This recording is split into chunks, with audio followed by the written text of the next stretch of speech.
Hi hello నమస్తే అండి. నాకు ఇవాళ 4 కేజీలు గవ్వల ఆర్డర్ ఉందండి. పిండి కలుపుతున్నాం. గోధుమ పిండి 2 కేజీలు వేసుకున్నాం. 100 గ్రాములు ఉండిద్దేమో. బొంబాయి రవ్వ వేసుకున్నాం. 1 స్పూను ఉప్పు అండి. ఉప్పు బొంబాయి రవ్వ ఇట్లా కలిసి కలుపుకోవాలన్నమాట. ఇదిగోండి, ఇది గిద్ద అంటారు కొలత.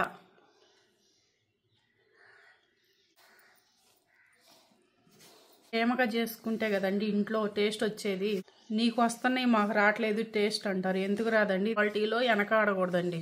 ఇంకోండి, ఇప్పుడు మనం అంత నెయ్యి పోసాం కదా, చాలా ఇదిగోండి మళ్ళీ నేను పోస్తాను ఇంకొక గిద్ద. 2 కేజీలకి 2 గిద్దలు నెయ్యి పోసానమ్మా. చూడండి, నెయ్యి పిండికి చక్కగా మొత్తం ఇలా పట్టించుకున్నాక ఇది ముద్ద చూడండి, చూడండి నెయ్యి చక్కగా సరిపోయింది. కొంచెం కొంచెం నీళ్లు పోసుకుంటూ చపాతీ పిండి కన్నా కొంచెం గట్టిగా కలుపుకోవాలమ్మా. ఎందుకంటే గోధుమ పిండి కొంచెం మనం నెయ్యి వేసాం కాబట్టి స్మూత్గా తొందరగా ఇదైపోయింది అనమాట. కొంచెం గట్టిగా ఉంటేనే పిండి మనం గవ్వలు చేయడానికి బాగా వస్తుంది. అనకైంది అనుకోండి గవ్వ చక్కదనం రాదు. మనం చూడటానికైనా తినటానికైనా కంటికి వింపుగా ఉంటేనే కదా అనిపించేది.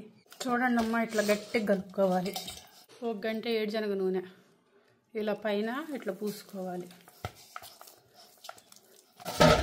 మొత్తం 4 వైపులా గుండ్రంగా ముద్దగా పట్టించి అయిపోయినాక కూరలో వేసి పెట్టుకోవాలమ్మా, గాలి ఆడకుండా. మనం ఇప్పుడు ఆయిల్ పూసి గట్టిగా పిసికాం కదా, కొంచెం చెమట పట్టినట్టుగా 1 గంటకి బాగా ఇదైద్ది మెత్తగా. అప్పుడు గవ్వలు చేసుకోవాలి. ఇంత ముద్ద తీసుకొని పక్కన పెట్టుకొని మనం గవ్వలు చేసుకుంటూ ఉండాలి. మళ్ళీ మొత్తం కవర్లో ఇలా పెట్టుకోవాలన్నమాట. కవర్లో పెట్టుకొని ఇంక ఈ ముద్దతో ఇట్లా గోళీలు చేసుకొని ఈ చెక్కతో ఇట్లా చేసుకోవాలన్నమాట. ఇది అయిపోయినాక మళ్ళీ మనం ముద్ద తీసుకొని గవ్వలు ఉండలు చేసుకోవాలి. అంతా బయట పెట్టామంటే కవర్ ఆరిపోయిద్ది అనమాట. ఇదంతా అయిపోయేతలకి ఇదిగో ఇవండి సగం చేసాను పిండి. మొత్తం అయ్యేదాకుంటే ఇవి ఆరిపోతాయి అనమాట. అందుకని ఇవి బాండీ ముట్టించుకొని నూనె కాగేలోపు వేసుకుంటూ అవి చేసుకుంటూ ఉంటాను అనమాట. పోసేది కూడా శనగ నూనెనండి వాడేది.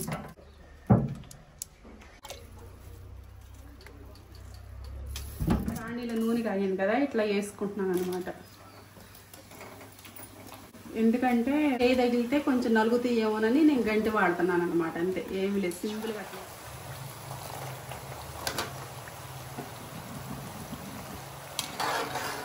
ఇదిగోండి వాయి ఉడికింది అన్నీ. ఈ రంగుకి వచ్చినాక మంచిగా తీసేసుకోవాలన్నమాట. తీసేసుకొని ఆరినాక మనం బెల్లం పాకం పట్టుకోవాలి. చూసారండి ఎంత క్రంచీగా ఉన్నది.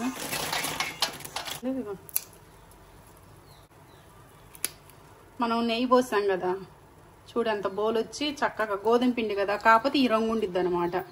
అదే మైదా పిండి అయితే తెల్లగా ఉంటాయి అనమాట. 3 కేజీలకి అండి బెల్లం నలగొట్టుకుంటున్నారు.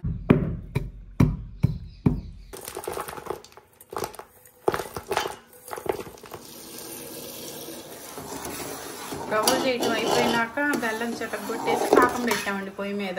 దగ్గరకు వచ్చింది చూపిస్తా చూడండి.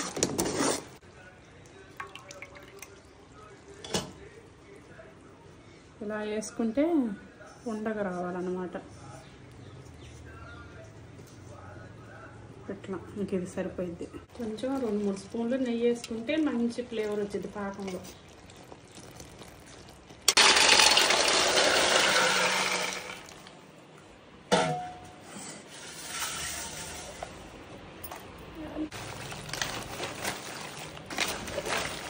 గిన్నెలో మనకి మరిన్ని ఆర్డర్ ఉన్నప్పుడు అండి గిన్నెలో పాకం కలవదు కదా, అందుకని పెద్ద పళ్ళానికి ఇట్లా పోసుకొని ఇట్లా పాకం అన్నిటి గవ్వలకు పట్టించుకోవాలి.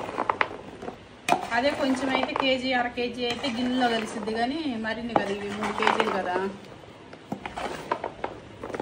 ఇట్లా పాకం ఇట్లా పెద్ద గిన్నెకి పోసుకొని ఇట్లా పెద్ద పళ్ళానికి ఇట్లా తిప్పుకోవాలి.